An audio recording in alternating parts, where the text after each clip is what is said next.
Hello everybody, welcome back to the channel. My name is Larry Bodenheimer and today we're taking a look at Redline. This is another 32-bit Trojan. Over here we have the executable file which comes as, I'm going to say this wrong, putsgist.exe, maybe? And we also have the MD5. I know some of you asked for the MD5 so you can either analyze this alongside me or analyze it after the video.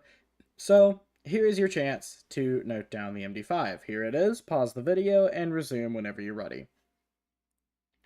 Now that that's out of the way, let's go ahead and pull up Firefox. We're going to take a look at this in VirusTotal. So we do have 61 detections, and this actually is only 5 days old. Now, well, we're not going to look at first seen in the wild. I don't know how they calculate that. First submission was 5 days ago. And I know 5 days old sounds, not, pretty old. It is, but the fact it has 61 detections is a pretty huge L on the creator's part. Let's see what's detecting this. And actually, I'm just going to go down to what doesn't detect it, because if we looked at what did, we'd be here forever.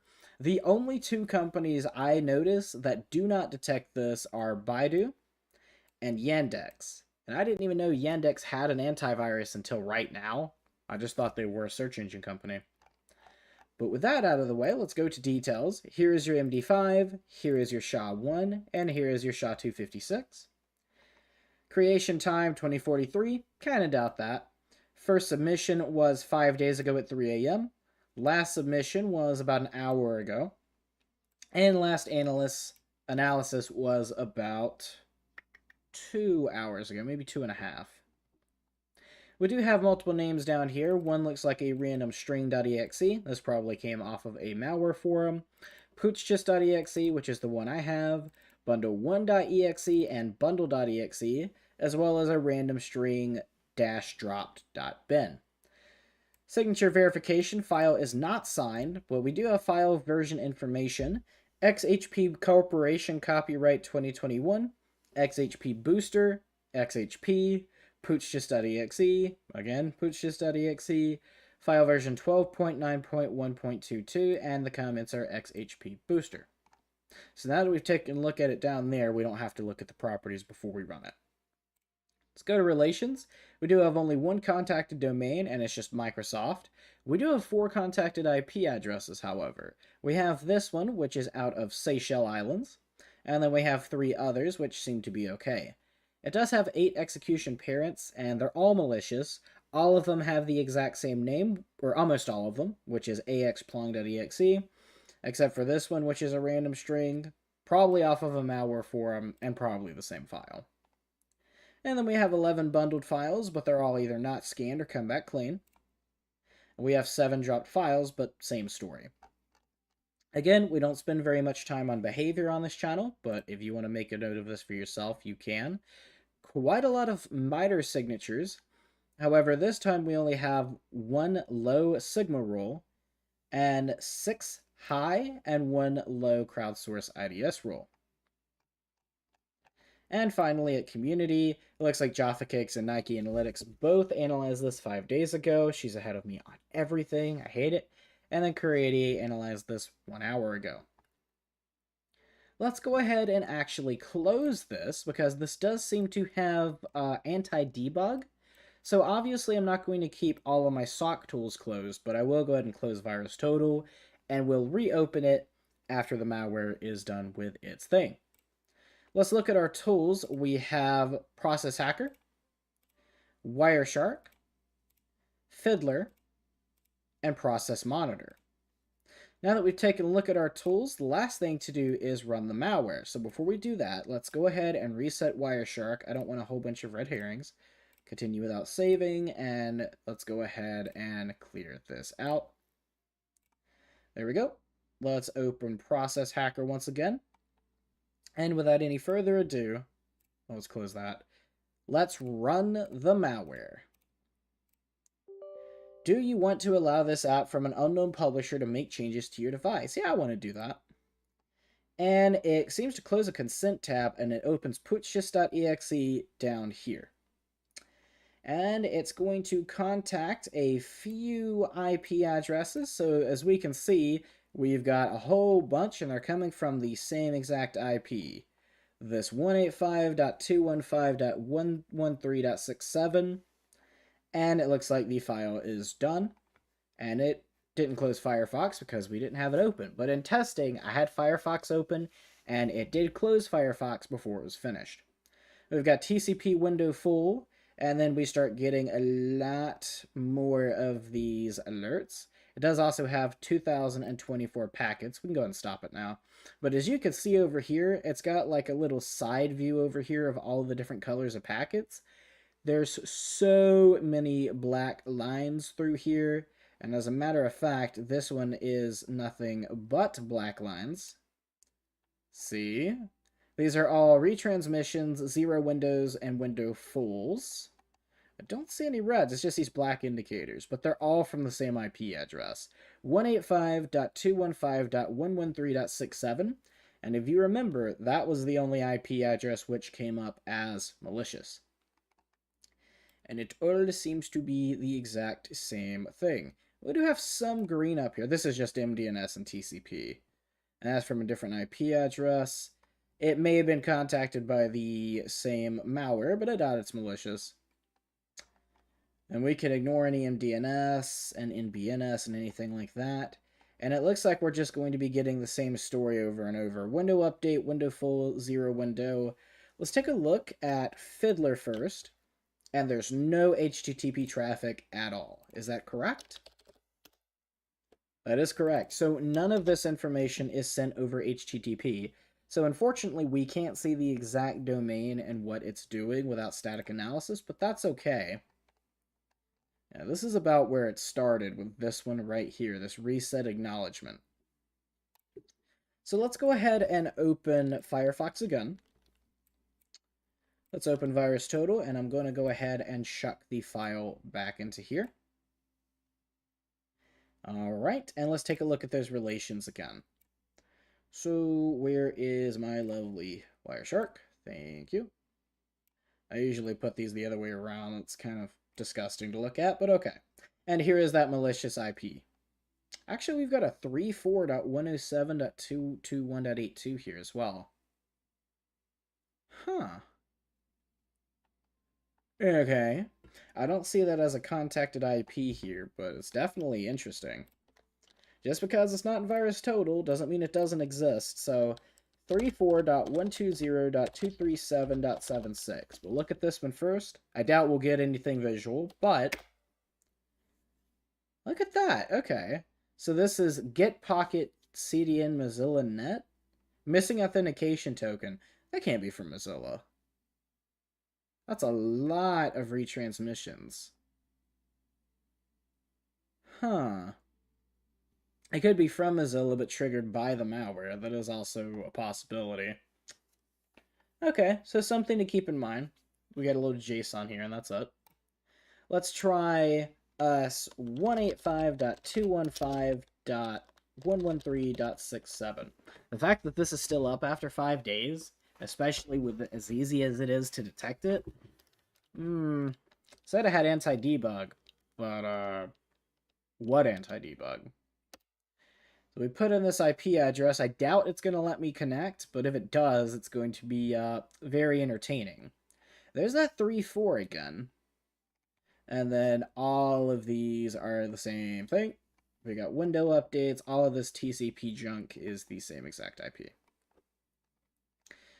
So there's not really much else we're going to see here. The connection timed out. A connection attempt failed because the connected party did not properly respond after a period of time, or failed because connected host has failed to respond. Okay. Next up, let's go ahead and take a look at process monitor. So when we ran the file, we ran it as putsjust.exe. So I'm going to go over to filter, and we're going to do, where is it? We're going to do operation is create file. Hit add, and then we're going to do process name is putsjust.exe. I do want to add that, and now it'll filter through these events, and it looks like it did create a bunch of stuff. Here is the prefetch file, which it did delete after it was done. wow64log.dll, mscore.dll.local. What else have we got here? CoreWorks, we've seen that before. .exe.config. It looks like it created quite a few because we've got 1,487 events under this. Certificate base, .exe.config, fusion.localgac, we've seen that before. Okay, looks like it's importing some DLLs already. Okay, and then it adds it to assembly, native images, Putschist, okay, fair enough. Putschist.ini, system window forms, interesting. System drawing, uxtheme.dll, system.core.dll, wldp.dll on the desktop in that folder. Interesting. profapi.dll. We've got name collisions here. Okay. Not really anything too interesting with that. We've got more crypt DLLs. Let's scroll down a little bit. Path not found. Okay, got rid of this entire pathway. But that's okay. I'm not too interested in that. What else do we have here? System.dynamic. System.dynamic.ini. olot32.dll, which it looks like it did delete its imported DLLs as well, even though those probably wouldn't have triggered any antivirus. System.security, Telegram desktop / tdata. Aha! Interesting. And then we've got this whole path not found. Local, we've got VMware host open.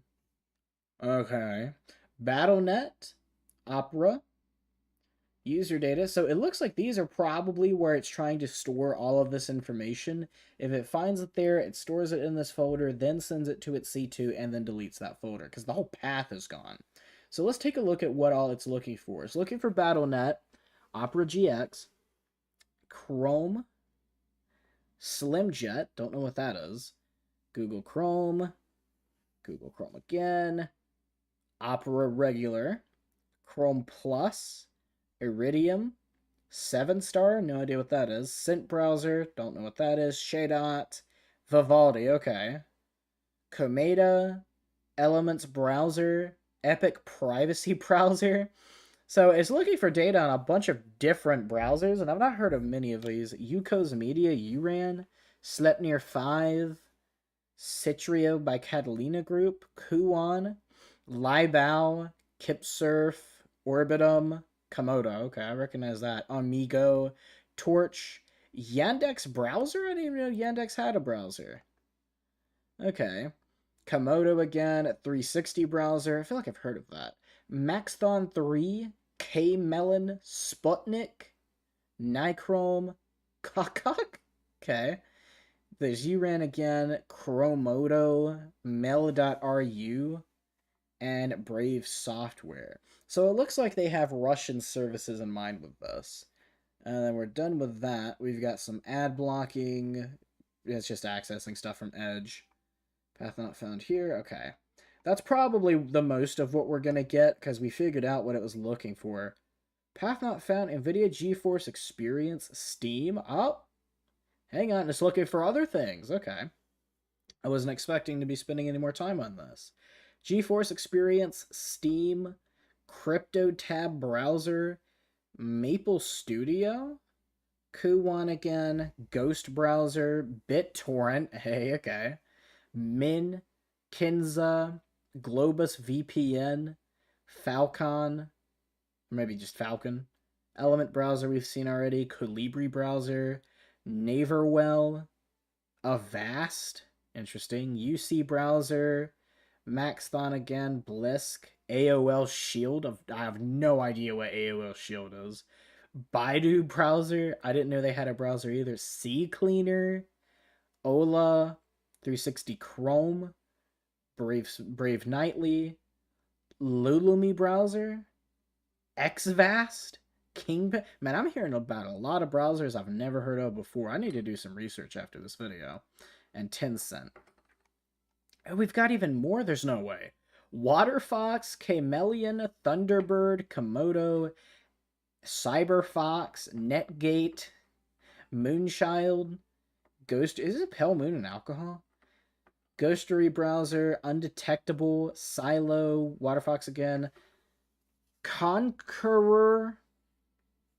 It makes me think of that one that they have, like that browser that's also a built-in file manager on Linux, but one, this is Windows, two, is not spelled the same. Holy crap, what year are we in? Netscape Navigator? Nah, I'm taking a screenshot of that. Hang on, I have to. I have no choice. Oh, it's not going to let me. No! Okay, wait a minute. I'm going to open Lightshot on my host machine. Please tell me this is going to work. Oh, you're joking. It's totally not going to work. Come on, you got to work with me here. Let me... I can't even get to the settings. Oh my god, they're just going to have to take my word for that. Anyway, SeaMonkey, Slim Browser, Avant, Flock.